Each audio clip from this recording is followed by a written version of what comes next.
Very good evening जी, सत श्रीकाल। CrPC में आज हम लोग फर्दर अपील के रिगार्डिंग डिस्कस करेंगे। ऑलरेडी हमने अप टू सेक्शन 377 तक अपील के रिगार्डिंग जो है वो लेक्चर अपलोड किए हुए हैं and this is the second last lecture जो 378 से लेकर 385 तक हम लोग कवर करेंगे और एक लास्ट लेक्चर जो होगा उसके ऊपर अपील का जो सारे बाकी के सेक्शंस होगा उसको हम लोग कवर करेंगे। अपील सबसे इंपॉर्टेंट रोल प्ले करती है क्योंकि कोई भी पर्सन अगर अक्यूज्ड है जिसको कन्विक्शन दी गई है वो कन्विक्शन एज पर लॉ है या नहीं हमें नहीं पता एग्जैक्टली क्योंकि वो एपेलेट कोर्ट अभी डिसाइड करेगी। उसने अपील फाइल की हुई है उस ऑर्डर के उस जजमेंट के अगेंस्ट वो डिसीजन सही है या नहीं है वो एपेलेट कोर्ट डिसाइड करेगी। लेकिन अगर अक्यूज्ड की लिबर्टी को ध्यान में अगर रखा जाए तो उसको फ्री करना भी बहुत जरूरी है, उसको बेल देना भी बहुत जरूरी है।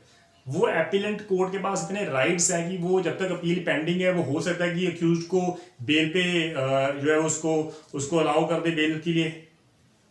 तो we have a number of powers जो है वो given to the appellate authority जो हम लोग डिस्कस करेंगे नेक्स्ट लेक्चर में भी 386 सेक्शंस के रिगार्डिंग डील कर रहा है power of the appellate court. उससे पहले हम लोग फर्दर 378 से लेकर 385 तक हम लोग डिस्कस करेंगे और डायरेक्ट लैंग्वेज बहुत इंपॉर्टेंट है आपके लिए, इसको समझना बहुत जरूरी है। राइट, हम लोग स्टार्ट करते 378 से लेके 378 डील कर रहा है appeal in case of acquittal.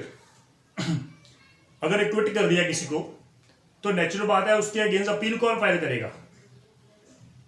State government file करेगी, जहां विक्टिम फाइल करेगा, जहां कंप्लेनेंट फाइल करेगा। नेचुरल बात है अक्यूज तो नहीं फाइल करेगा ना, अक्यूज को तो एक्विट कर दिया वो तो फाइल नहीं करेगा। एग्रीव्ड पर्सन कौन हुआ? State government means public prosecutor agency होगी, विक्टिम हो गया, कंप्लेनेंट हो गया, वो फाइल करेंगे। तो ये 378 क्या कह रहा है?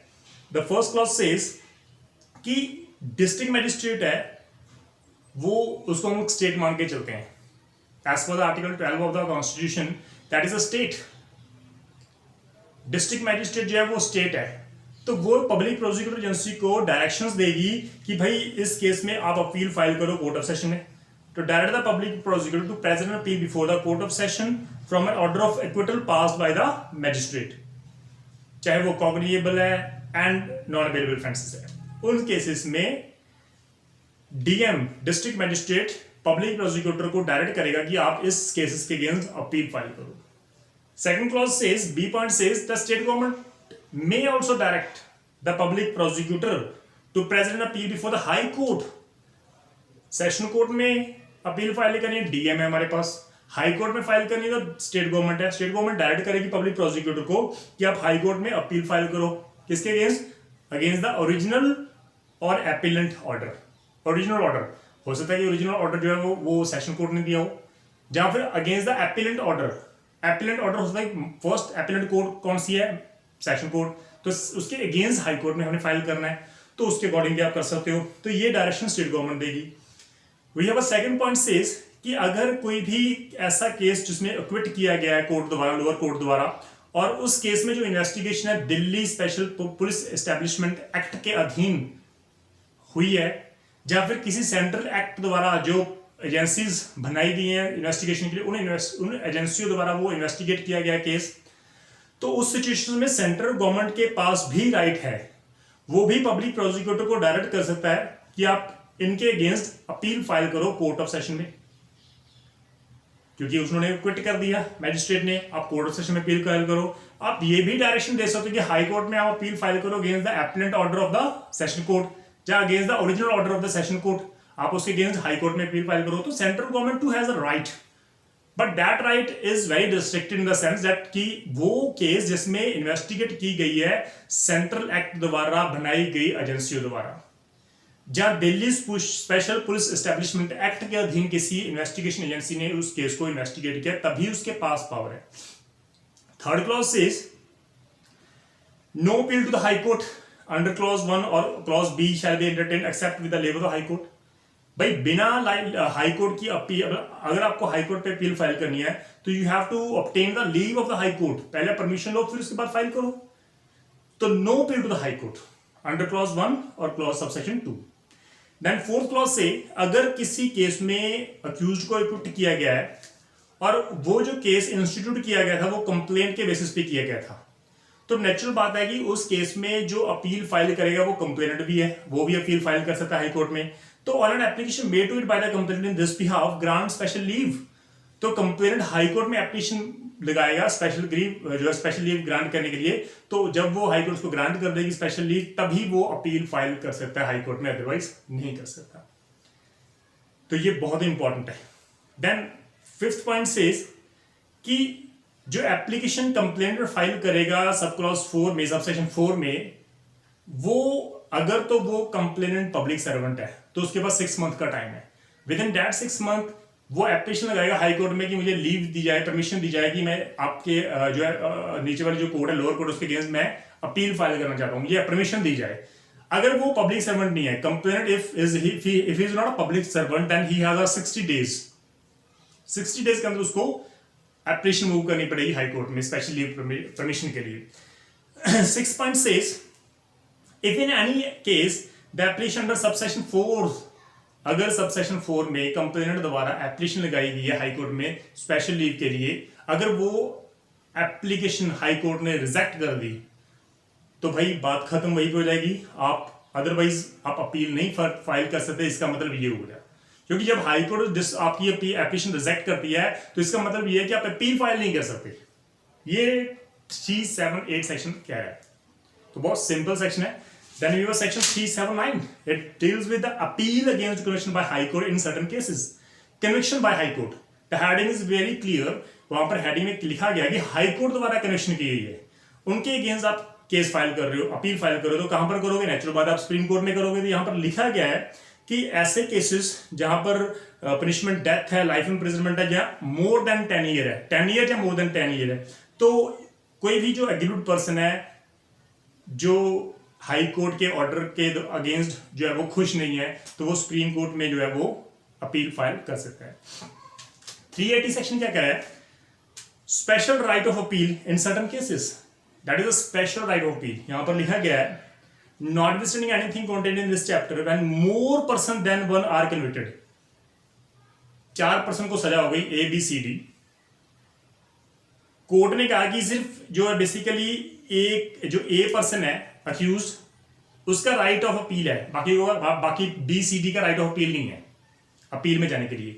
तो लॉ कहता है कि ऐसा डिसीजन जिसमें more than one accused person है और एक के पास राइट अपील में जाने का, दूसरे के पास नहीं है, तो इसका मतलब ये हो गया दैट every person, यहां पर लिखा all or any of the person convicted at such trial shall have a right of appeal, उन सभी के पास राइट ऑफ अपील ऑटोमेटिकली ही आ जाएगा, क्योंकि वो जो केस है वो बेसिकली वो सबका केस है। अगर उसमें से एक पर्सन को राइट दिया गया, दूसरे को राइट ऑफ अपील नहीं है, तो उसका मतलब हम ये मान के चलेंगे presume under section 380 that it is a special right given to the all accused person in such a case where one person has a right of appeal and others don't have the right to appeal। तो उस cases में जिनके पास right नहीं है उनके पास भी special right आ जाते हैं 380 सेक्शन में। 381 सेक्शन क्या कह रहा है? Appeal to the court of session how heard. भाई कोर्ट ऑफ सेशन जो है वो एक डिस्ट्रिक्ट की सबसे बड़ी कोर्ट मानी जाती है। जब भी आप अपील फाइल करोगे कोर्ट ऑफ सेशन में, तो वो कोर्ट ऑफ सेशन के जो जज होता है हमारा सेशन जज, वो उसका राइट है कि उसके पास पावर है, वो उस अपील को खुद भी सुन सकता है, जहां वो एडिशनल सेशन जज को भी दे सकता है, वो मार्क कर सकता है किसी को, एडिशनल सेशन जज को। इवन प्रोवाइजो में लिखा गया है कि an appeal against the conviction on trial by the magistrate of the second class, अगर कोई केस जो सेकंड क्लास ऑफ मैजिस्ट्रेट द्वारा डिसाइड किया गया है और उसकी अपील चली, उसने अपील फाइल की है सेशन कोर्ट में, तो सेशन कोर्ट उस अपील को हैंड ओवर कर देगा किसको? सीजीएम को या असिस्टेंट सेशन जज को, असिस्टेंट सेशन जज को। तो वो असिस्टेंट सेशन जज, वो सीजीएम उस अपील को सुनेगा और उसको ऑर्डर सुनाएगा। Second clause says additional session जज, असिस्टेंट सेशन जज, सीजीएम, ये वही अपील सुनेंगे जो अपील सेशन जज द्वारा उनको दी जाती है, as they don't have a right. सिर्फ राइट किसके पास है? सेशन जज के पास है अपील का। अपील कहां फाइल होती है? सेशन कोर्ट में। तो सेशन जज जो है वो basically he is a commander, वो डिसाइड करेगा वो अपील मैंने खुद सुननी है या किसी और को देनी है, तो वो डिसाइड करेगा 381 सेक्शन में। Then 382 section says petition of appeal. तो जब भी आप अपील फाइल करते हो, एक मैनर ऑफ अपील होती है, एक फॉर्मेट हमारा दिया होता है, आप उसी लीगल फॉर्मेट के द्वारा ही एक पिटीशन फाइल करते हो, पिटीशन ऑफ अपील। वो लीगल फॉर्मेट हमारा डिसाइड हो चुका है, हमारा सीआरटी में दिया गया है, आप उसी अपील में ही आप अपील फिट करके आप उसको लगाओगे अपीलेट कोर्ट में। तो यहां पर लिखा गया every appeal shall be made in the form of A petition in writing presented by the appellate of his pleader on behalf of the appellate. वो अपील जो है वो उसको ड्राफ्ट करके वो सिग्नेचर करवा के वो अपीलेंट कोर्ट में दायर करेगा। एंड एवरी सच पिटीशन शैल, जब भी आप पिटीशन फाइल करते हो अपीलेंट कोर्ट में तो उसके साथ क्या अटैच करोगे, कॉपी ऑफ द जजमेंट और ऑर्डर जिसके अगेंस्ट आप अपील में जा रहे हो, वो ऑर्डर वो जजमेंट की कॉपी आप उस अपील के साथ उस ड्राफ्टिंग के साथ अटैच करोगे। देन 383 सेक्शन सेज प्रोसीजर क्या होगा जब अक्यूज पर्सन जेल में जब अक्यूज पर्सन जेल में है तो वो क्या करेगा, उसके बाद दो राइट है, या तो उनके बिहाफ पर कोई उसके रिलेटिव्स फाइल कर दें अपील, जेल में जाके उसके सिग्नेचर ले लें वकालतनामा में, या फिर लाइक पावर ऑफ अटॉर्नी और वकालतनामा एक है हमारी राइट, या तो उसके रिलेटिव फाइल कर दें। अगर उसका कोई रिलेटिव नहीं है तो वो खुद अक्यूज्ड जेल में जो है वो अपनी अपील जो है वो जेलर को हैंड ओवर करेगा, तो जेलर जो है वो अपीलेंट कोर्ट में जाके उसको दायर करेगी। तो ये 383 में लिखा गया है। If the appellant is in jail he may present his petition of appeal and the copies accompanying the same to the officer in jail, officer in charge of the jail। Copy क्या है, judgement और order की copy आप उस petition के साथ attach करोगे। तो वो जेलर जो होगा thereupon forward such petition to the proper appellate court, वो प्रॉपर अपीलेंट कोर्ट में उसको फॉरवर्ड कर देगा। देन द लास्ट सेक्शन जो बेसिक सेकंड लास्ट सेक्शन 384 वो डील कर रहा है summary dismissing of appeal. Students इसको एक ध्यान में रखना, जब मैं 384 की बात कर रहा हूं यहां पर वर्ड लिखा है dismissal of appeal, summary dismissal of appeal. Summary, जब हम लोग छोटे थे, हम लोग स्कूल में थे तो शायद कई बच्चे काफी ब्रिलियंट होते हैं, कई ऐसे होते हैं जो नालायक होते हैं, तो टीचर उनका फेस देख के उनको पता लगता है टीचर को कि हाँ भाई ये इसके पास आंसर नहीं है इस क्वेश्चन का। लाइक मेरे ऐसे होते हैं जो लास्ट बेंच में बैठे होते हैं, जब भी कोई टीचर कोई क्वेश्चन पुट करेगा तो एटलीस्ट वो मेरी शक्ल देख के उसको पता होगा कि हाँ भाई ये क्वेश्चन का इसके पास एटलीस्ट आंसर नहीं है राइट। सेम वे जब भी आप पिटीशन फाइल करते हो अपीलेंट कोर्ट में, अपील फाइल करते हो, तो वो अपील को पढ़ के पता लगता है कि इसमें कोई दम नहीं है, इसको डिसमिस कर दो on the basis of the fact, on the face of the record. जो है रिकॉर्ड को चेक करके पता लगता है कि ये तो इसमें कोई दम नहीं है, इसको डिसमिस कर दो। तो ये होता है हमारा summary dismissal of appeal. It says the first clause of section 384 says appellant court petition को एग्जामिन करेगा, कॉपी और जजमेंट को एग्जामिन करेगा। अगर उसको लगता है कि भाई यहाँ पर appellant कोर्ट को लगता है कंसीडर कि यहाँ पे कोई सफिशिएंट ग्राउंड नहीं है लोअर कोर्ट के डिसीजन को इंटरफेयर करने के लिए, तो वो उस अपील को डिसमिस कर देगी, क्योंकि अपीलेंट कोर्ट को लगता है कि लोअर कोर्ट का डिसीजन सही है, उसमें इंटरफेयर की जरूरत ही नहीं है, तो ऑन द स्पॉट उसको डिसमिस कर दिया जाएगा। लेकिन प्रोवाइजो ऐड की गई है, provided that no appeal shall be dismissed under section 382। जब भी 382 में आप फाइल करते हो अपील, तो वो आप समरी डिसमिस नहीं कर सकते जब तक अपीलेंट और उसके प्लीडर को रीजनेबल अपॉर्चुनिटी ना दी जाए, उनको सुना जाएगा, उसके बाद आप डिसमिस कर दो, that doesn't matter. B point says 383 में अगर जेल से अपील गई है, जेलर जो है प्रॉपर अपीलेट कोर्ट में कन्विक्टेड पर्सन की अपील देके आया है, तो उस केस में नेचुरल बात है कि आप अपीलेंट को रीजनेबल अपॉर्चुनिटी दोगे या फिर उसके अपील उसके प्लीडर को रीजनेबल अपॉर्चुनिटी दोगे, तभी आप उसको डिसमिस कर सकते हो। लेकिन अगर अपीलेंट कोर्ट को लगा कि ये जो अक्यूज द्वारा जेल से अपील भेजी गई है वो फ्रिवलस इन नेचर की है, फ्रिवलस इन द नेचर मतलब जानबूझकर डाली गई है, इनकन्वीनियंट है, तो कोर्ट उसको रीजनेबल अपॉर्चुनिटी नहीं देगी, ऑन द स्पॉट डिसमिस कर सकती है। ये इंपॉर्टेंट है। C point says no appeal जो 383 में दी गई है shall be dismissed summarily until the period allowed for preferring such appeal has expired. Like suppose the accused has 90 days of appeal, उसके पास 90 दिन का राइट है अपील का, उसने 10th डे में अपील फाइल कर दी, अपीलेंट कोर्ट को 15th डे को कोर्ट ने डिसाइड कर लिया कि ये तो फ्रिवलस इन नेचर की है, इसको तो मैंने डिसमिस ही करना है। लेकिन सी पॉइंट क्या कहता है कि जब तक अपील का टाइम पीरियड खत्म नहीं होता, आप उसको डिसमिस नहीं कर सकते, तो you have to wait for 90 days. वो पूरे 90 डेज जब खत्म हो जाएंगे आप उसको डिसमिस कर दो, कोई फर्क नहीं पड़ता। Got it? Then we have another section, second part और 384 का बी पॉइंट। इट सेज जब भी एपिलेंट कोर्ट में आप अपील फाइल करते हो तो एपिलेंट कोर्ट में जो जजेस होते हैं, प्रिजाइडिंग ऑफिसर्स होते हैं, जजेस होते हैं, वो कोई धार्मिक नहीं होते, लाइक वो कोई बाबानी टाइप्स नहीं होते कि वो आंखें बंद कर लेंगे और लोअर कोर्ट का सारा रिकॉर्ड उनके माइंड में ऑटोमेटिकली आ जाएगा। उसको रिकॉर्ड चाहिए, तो वो कॉल करेंगे रिकॉर्ड्स, लोअर कोर्ट से वो रिकॉर्ड मंगवाएंगे। तो वो सेकंड पॉइंट में दिया हुआ है कि एपिलेंट कोर्ट जो है before dismissing an appeal the court में call for the record of the case, वो कॉल करेगी रिकॉर्ड, उसको चेक करेगी और डिसमिस कर देगी। Third point says with the appellant court dismissing an appeal under this section is a court of session or the CGM, it shall record its reason. Like 381 में जब session court assistant session जज को CGM को appeal दे देता है सुनने के लिए कि आप इसको फाइनली आप खुद डिसाइड कर लो, तो वो जज कोर्ट ऑफ सेशन जो सीजीएम है वो अपने रिकॉर्ड करेंगे, प्रॉपर रीजन रिकॉर्ड करेंगे कि भाई हम लोग क्यों डिसमिस कर रहे हैं, क्योंकि उसके अगेंस्ट आप अपील में तो जाओगे, तो you have to record the reason.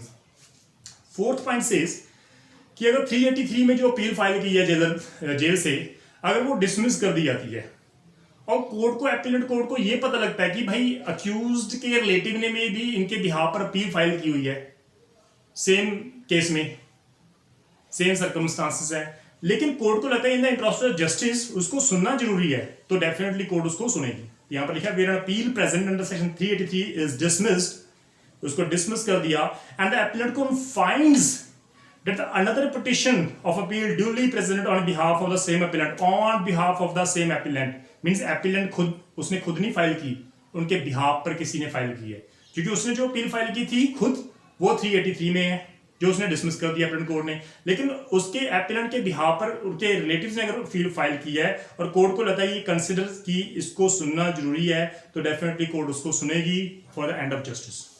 This is all about section 384। And the last section 385 of the CRPC says procedure क्या होगा for hearing appeal not dismissed summarily, like on the face of the record court को लगता है कि भाई ये appeal fit appeal है, ये सुनने लायक अपील है, इसके ऊपर सुनवाई होनी चाहिए, इसको डिसमिस नहीं करना मुझे, इसके ऊपर सुनवाई होनी चाहिए, तो क्या होगा, जब आपने माइंड बना लिया कि मुझे ये अपील सुननी है, तो प्रिजाइडिंग ऑफिसर उसका नोटिस दे देगा सबको, सभी पार्टी को। वो पार्टी कौन कौन सी है, एपिलेंट, उसको नोटिस दिया जाएगा, उसके प्लीडर को नोटिस दिया जाएगा, राइट। स्टेट गवर्नमेंट का जो ऑफिसर होगा, लाइक ऑफिसर कौन होगा जो उसको प्रिजाइड करेगा कोर्ट में, रिप्रेजेंट कर रहा है जो स्टेट गवर्नमेंट को, पब्लिक प्रोसिक्यूटर, आप उसको भी नोटिस दोगे। If the appeal is from judgement of conviction